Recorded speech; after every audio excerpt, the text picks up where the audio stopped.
I've seen a lot of people ask me about what are the mutūn that we should be memorizing as a talib al-ilm. And first and foremost, if you're memorizing a matn, you should know Arabic, first and foremost. What benefit is there to memorizing a matn when you don't know Arabic yet? And then secondly, if you haven't memorized the Qur'an yet, or at least a great portion of it, then this is the first thing that a student of knowledge should busy himself with. He's already memorized the Qur'an, and he's already memorized an-Nabī. Then at this point, if he wishes to start memorizing mutūn, then go ahead. As far as one who is studying mutūn, then he should study, and he should read over it all the time and keep it fresh in his mind.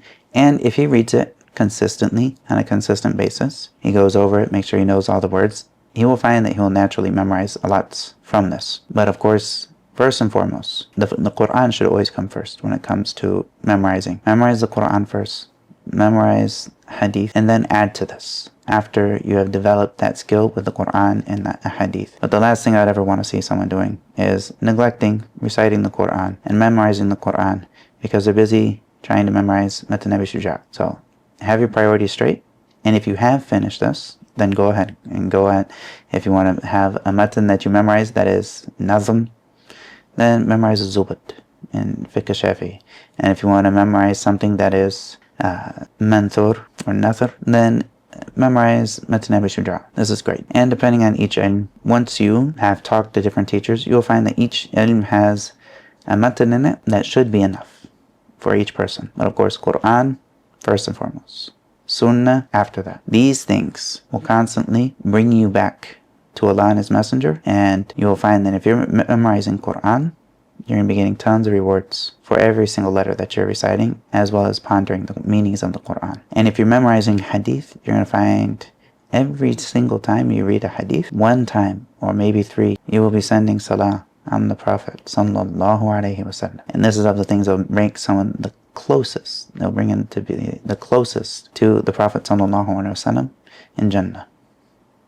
So don't forget the most important things, and then after this, it will become clear to you. Especially once somebody has learned Arabic, then they can benefit from mutūn. But if you haven't learned Arabic, what benefit are you going to get? Benefit yourself by learning the Qur'an first and foremost. Trying to memorize it with understanding the basic meanings of it.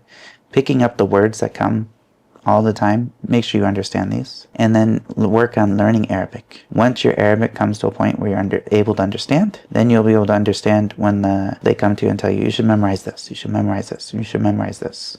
At least take one in every single end and go through with that. But of course, with your priorities. Wallahu ta'ala a'lam. If you like this video, subscribe, click like, and share it with someone that you think would benefit. Also, if you want to support me, then you can either become a member on this channel or support me on Patreon with a monthly contribution or a one-time donation and GoFundMe. You can see the links below. I also teach privately for those according to availability that wish, and I will try to answer as many questions as I can on the channel as they come.